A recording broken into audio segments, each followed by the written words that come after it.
Hey guys, it's your girl Jay here, and on today's video, it is for all my VSG people out there. VSG is vertical sleeve gastrectomy, and if you don't know, I am a VSG patient. I had weight loss surgery June 3rd, 2015, so going on 2 years post-op come this June.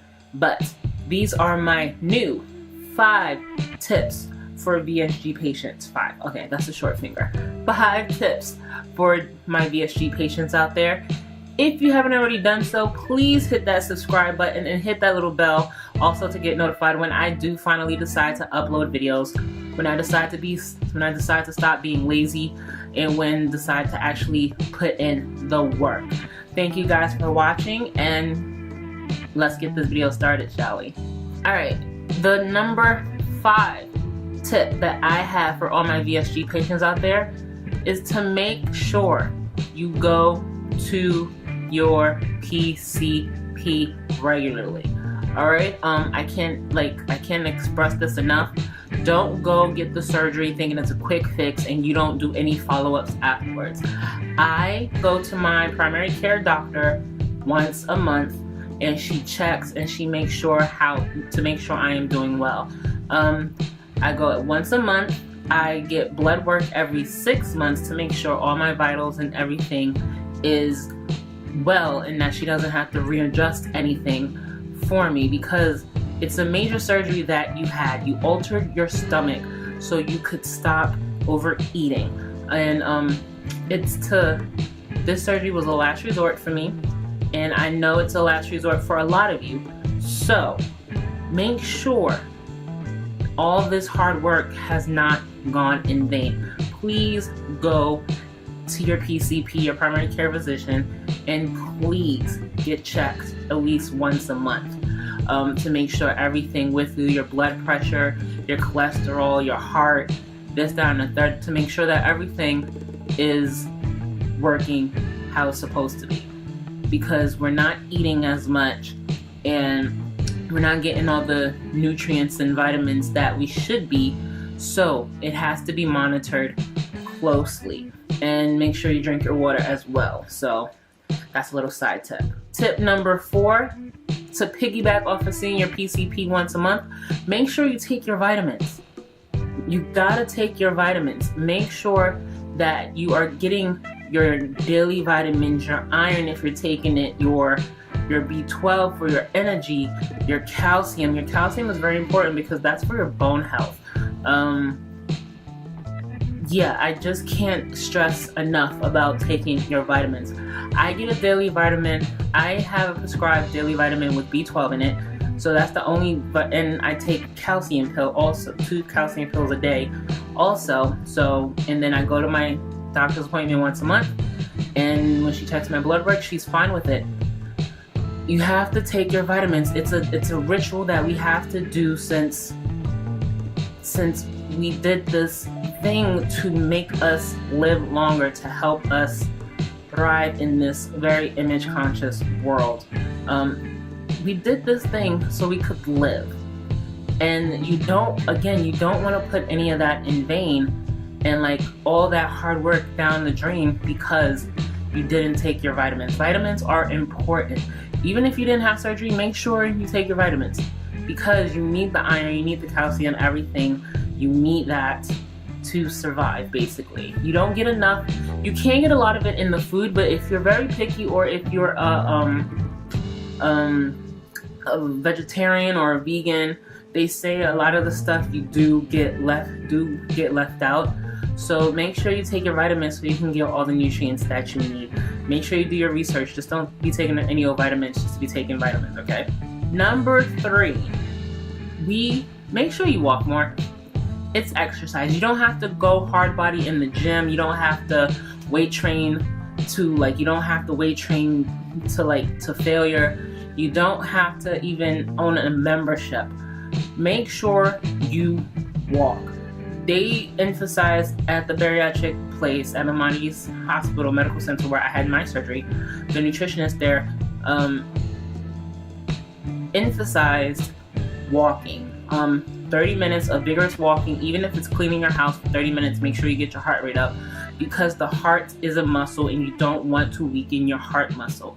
And also 30 minutes a day, that's all they really recommend. It seems like everywhere, 30 minutes a day of like walking, cardio, get your heart rate up. That's good and all. Walking, make sure you walk. I got a Fitbit, and to see how many steps I walked in a day during the weekday compared to the weekend is very astonishing, and it's just crazy. Like, try to do more and try to get up and get out more and do stuff like that. So make sure you walk at least 30 minutes a day. Clean your house vigorously. Make sure you get out and walk at least 30 minutes a day. You could clean your house for 30 minutes to get your heart rate up. Dance for 30 minutes. Cha-cha, salsa, electric slide, boogie, woogie, woogie. Do something to make sure you get your heart rate up, because the heart is a muscle and you don't want to weaken your heart muscle. That is the most important thing ever. Alright, let's get to the next tip. Tip number 2, as we're getting down to the nitty gritty, make sure you upgrade your wardrobe. I can't stress this enough. You are shrinking.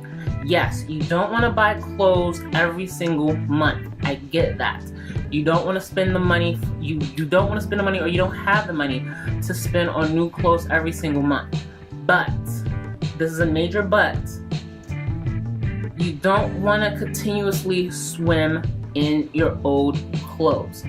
It's a mental thing. Get it in your, like, if you're wearing a bunch of your old clothes that you used to wear when you were bigger, and now say you're 50 pounds smaller, or in my case, more than 130 pounds smaller, I don't want to constantly keep wearing my oversized clothes, because it will just mess with me mentally to think that I'm not really changing.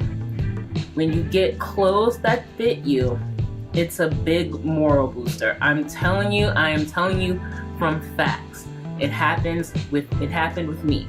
As soon as I buy new clothes that I fit in, I'm like, it's like a mood booster. I can't tell you how how great it is to finally fit in some clothes without having to always shop in the plus size women's store. I could shop at the Kmart and then shop in the women's section. I could even shop in the plus size women's section. Before, when I was bigger than the plus size women's section, I couldn't fit any clothes there. Now I can. I could shop at like Target. I could shop at TJ Maxx. I could shop at Nordstrom Rack. I could shop at all these other stores now that I couldn't have. And it's a great moral booster for your self-esteem, knowing that I am making a change. I am doing something better and something that will make me happy. And that's what I'm trying to tell you guys. Change your wardrobe as you get smaller. If it's 10 pounds smaller, don't get a new wardrobe. No. Don't say Jay said, I lost 15 pounds, I need to get new clothes. No. Jay saying if you lost a significant amount of weight, i.e. 50 pounds and more, then get you some new clothes. Because 10 pounds, your clothes is a little loose, but not that much. But 50 and up, you will notice a big difference in your clothes. So you want to get a new wardrobe with that. Alright? Get some good styling, and you will be hot to try. You will love it to death. Alright? Get you a new wardrobe. On to the last one. Tip number 1, numero uno, and this is the most important thing ever in life. Either if you had weight loss surgery or if you didn't. Don't give a flying fudge what anybody says or thinks about you. Don't care. Don't mind it. Don't even entertain what they said. Don't hear from the hearsayers, the naysayers, whatever they have, however they say it. The haters. Don't worry about the haters. You're gonna have haters. You really are. You're losing weight. You're getting healthier for you. Your hater might be your boyfriend, your hater might be your husband, your hater might be your girlfriend or your wife or your parents or your siblings or your aunts, your uncles, your cousins, your best friends. You're gonna have haters. They're gonna be strangers that you don't even know. You're gonna have haters. Don't care what they say. They just want to bring you down. If they say, oh, you think you better because you lost weight now? No, I know I'm better because I lost weight now because I'm going to live longer now. I'm living healthier for myself. If you got a problem with that, too bad, so sad, move on. I didn't lose weight for you. I lost weight for myself to be healthier. All right? Don't let anybody tell you that you don't need to lose weight. Yes, you need to lose weight. That's why you're contemplating getting the surgery. You have high blood pressure. You have high cholesterol. Doctors are saying you need to lose weight or you're going to die. It's a last resort. Nobody wakes up and say, I'm going to have surgery today.